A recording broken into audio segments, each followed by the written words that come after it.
Hi everyone and welcome. We're down here under the stairs to my basement. Behind this black curtain is my setup for shooting time lapses sometimes. And right now, if you look behind the curtain, there's a bin here. It's full of composting worms, and I just published a new time-lapse video a couple days ago showing this bin with its pumpkin that used to be in there, because all you see anymore is really just the remains of it. The remains of the pumpkin are pretty dry. And you know, the reality of the matter is that that camera is continuing to shoot time-lapse images as time continues, and I just sometimes have a hard time breaking away from something that I started, always wondering, like, you know, oh my goodness, I let the time-lapse run 66 days, and then on day 67 something spectacular, very interesting happened, and if only, you know, the whole idea of if only the time-lapse had continued shooting. So this time-lapse actually continues shooting about 43 hours now, you know, just shy of 2 days since I pulled that last batch of photographs out of that camera and created the time-lapse that I just published. But I've got to just, you know, eventually cut the cord and shut the time-lapse off and get this bin back into service with the rest of my composting bins. Because, you know, 66 plus a couple days, 68, almost 69 days at this point. This poor bin really could use a good feeding, a little bit of moisture, and a little pampering for these worms that have been doing such a great job. We're just going to hit that button there, and that makes it official. The time lapse is over. So this bin is going to get returned to service, and as you can imagine, I'm anxious to give it a good feeding. So let's get this thing back into my wormery.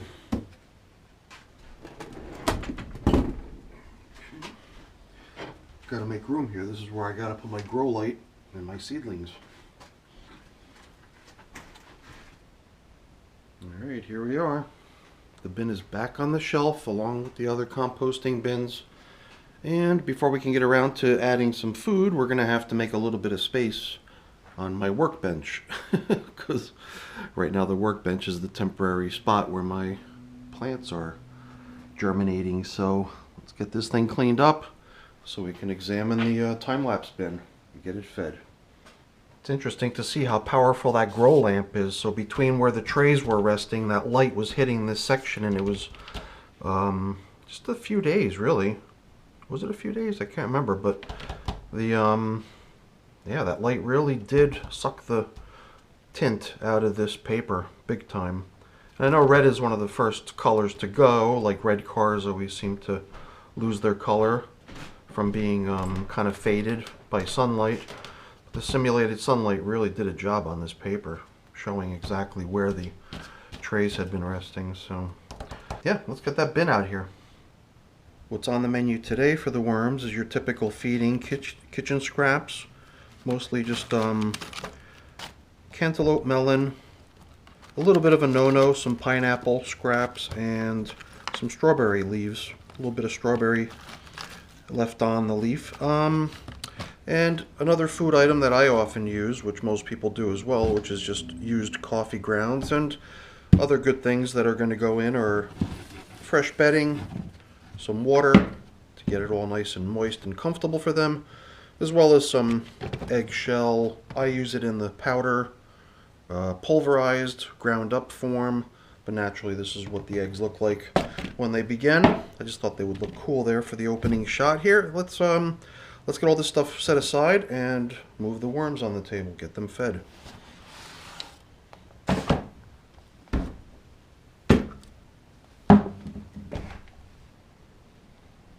So the one thing that's been laying here on my workbench for some time now, since the start of this time lapse, was this piece of the stem that I removed. I sawed it off, took about half the length of it off, because otherwise it was about this big of a stem, and it just seemed like it was too much. And besides, the end of it was all mangled, so I wanted to have a nice clean cut. So I I hacked off the stem so we have a nice fresh tip to look at. I can't wait to add some moisture to this bin because it just seems so dry. Gosh, it's the video ended at 68 days. The time lapse ended after 66 days, but this thing's been running for 2 more days, 68 days, without being able to protect this top surface from evaporation. And I think that's the main reason the worms just don't really come for this thing after a while, because it's just so dry and hard. They just, I guess they figure out other ways to nourish themselves.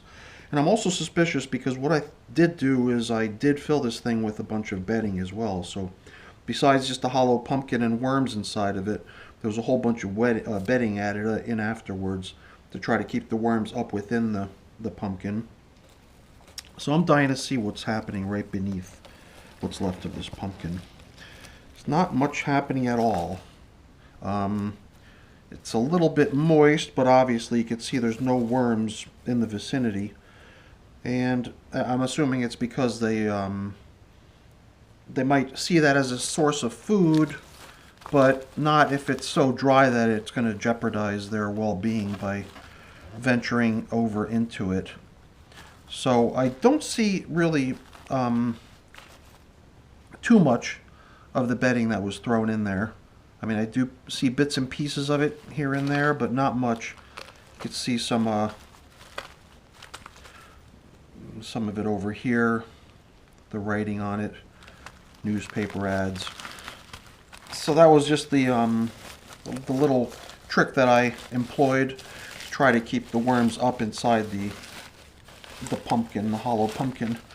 The majority of the seeds were removed. I did just see a pumpkin seed, and I crushed it. But for the most part, I did scoop out all of the pumpkin seeds and all the other goop from the inside of the pumpkin when I started.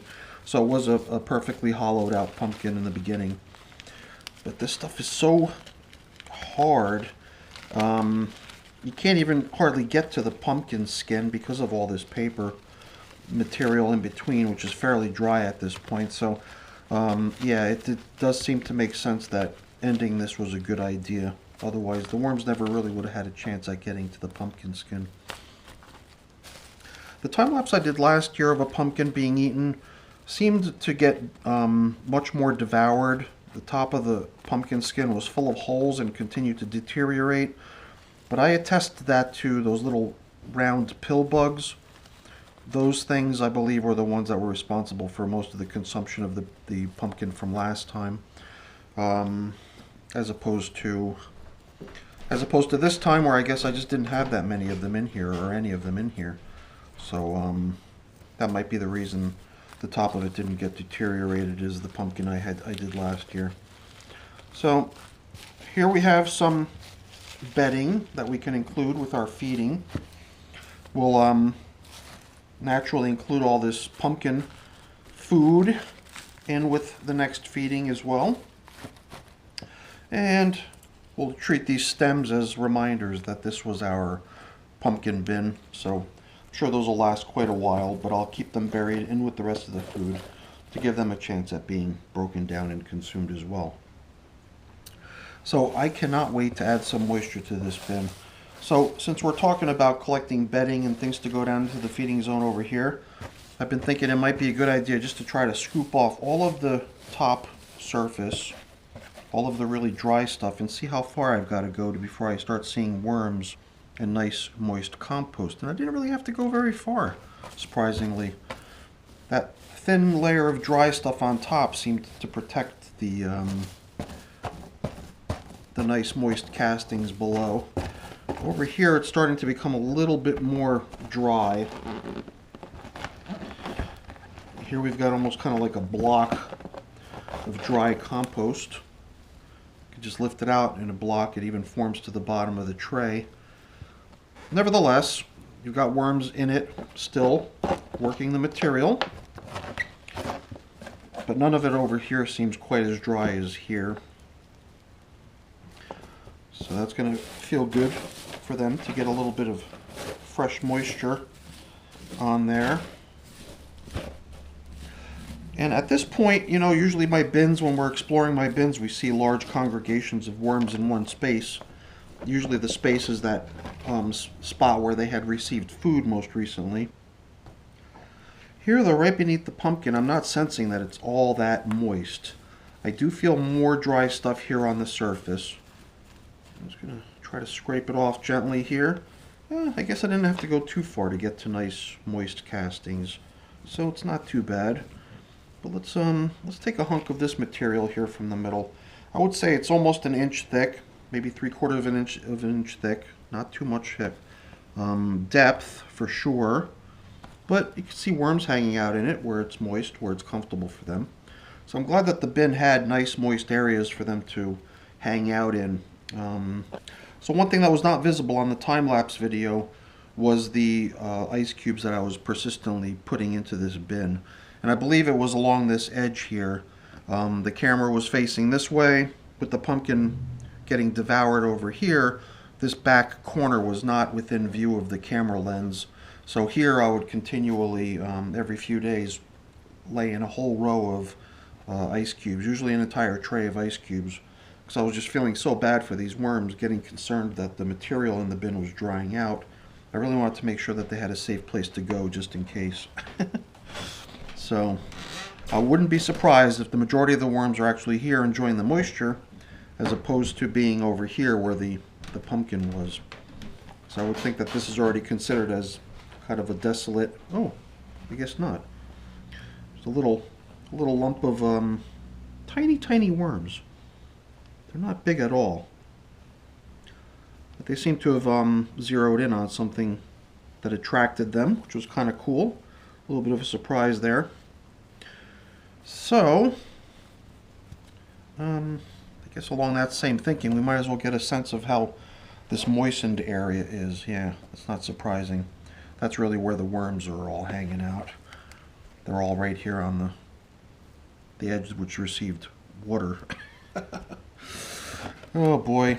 They're not stupid. I mean, maybe they're not highly intelligent, but they know how to keep themselves comfortable. That's for sure. So, yeah. I'm trying to think of the best way to apply this next feeding. I guess this back corner up here probably doesn't need much attention. Maybe it's this opposite edge, which was the furthest from the camera, which was not allowed to get disturbed since it was within view of the filming action. Maybe this material over here is the stuff that we want to focus on trying to dampen and moisten. So let's try to move everything that's kind of suspect, anything that's kind of overly dry, inwards. Try to move some of this more damp stuff that we've been finding here and there out towards this edge that doesn't seem to need it too much. Guess we'll try to also at the same time begin excavating our little feeding zone for these guys. So yeah, I guess they're going to be hopefully drawn to the food, because it doesn't seem like there's a whole lot of options for them left in this bin. I mean, I do see scraps of paper here and there, some bedding, so I'm sure they wouldn't have starved. At least not yet. So I feel okay about these little guys. I think they're doing just fine, and they're gonna continue to do just fine. So why don't we do this? We open all this up over here. We'll throw in all of this most dry stuff, so it can be right at the very bottom of the feeding zone and receive all of the moisture that kicks off of the food that I'm going to add, and all the moisture that's going to drip to the bottom. Seems like this far edge over here is rather dry as well, so it seems to make sense to try to get some of this material from this edge over here into the middle too. So here's the where'd that other piece of stem go? I already buried it. Doesn't matter. It'll all come out in the wash eventually. Ugh. So dry stuff down the middle, recycled bedding materials. Get it all down in here. You know, it feels like I just gotta probe around here before I can really bring closure to this inspection, because this corner just seemed like it definitely needs some attention. Actually, this corner material is pretty nice and damp. Nothing to worry about there. And here too, so it's not too bad. It just at first seemed like it was in need of some attention. But we've all got nice moist stuff right underneath, right on the bottom of it. So, alright. Let's try to regain our composure and try to at least look like we've got a game plan here that we can follow. How can I proceed best here? Maybe before we start covering anything up, maybe it would be a good idea just to get some of this more dry stuff over here and apply a little bit of moisture to it.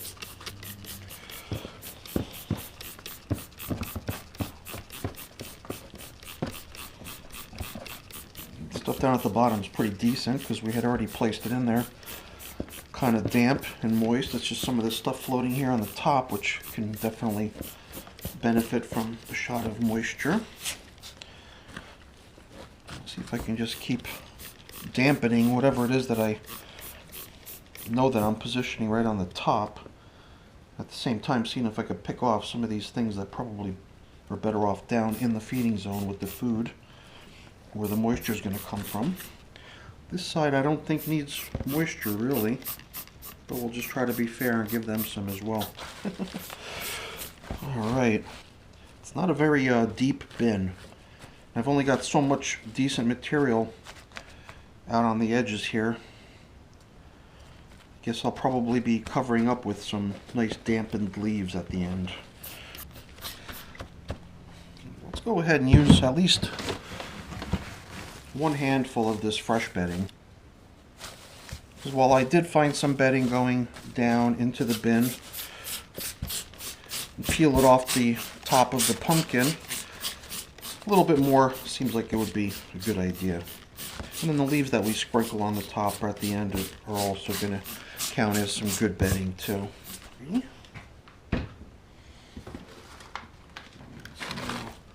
First we'll put in this pineapple and strawberry assortment. I know the pineapple is acidic to a certain point, but I think given some time, the worms should have no problem digesting it. I'm going to start applying a little bit of grit to the food as I add the food,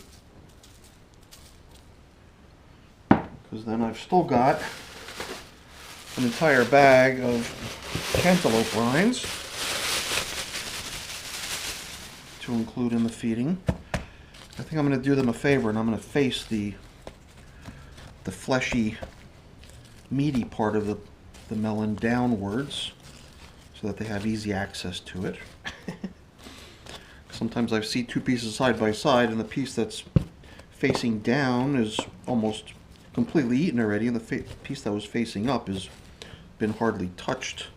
So I think this will give the worms a good chance to get right up to that melon easily and eat it up. And I've got some coffee, a fair amount of it. We'll just pile it right up on top. Pretty good. And just a little bit more grit. Just wondering, after all this time, it might be possible that a lot of those little baby worms that might have actually been born in this bin are having a hard time finding grit because there's just been no supply of it provided. So we'll try to make up for that here. Alright, so I think we're almost ready to cover this thing up, get it back up on the shelf and start treating it like a regular bin. So yeah, the last thing I wanted to do, if you recall, was some leaves. So let's do that. Pile on a little bit of leaves on top.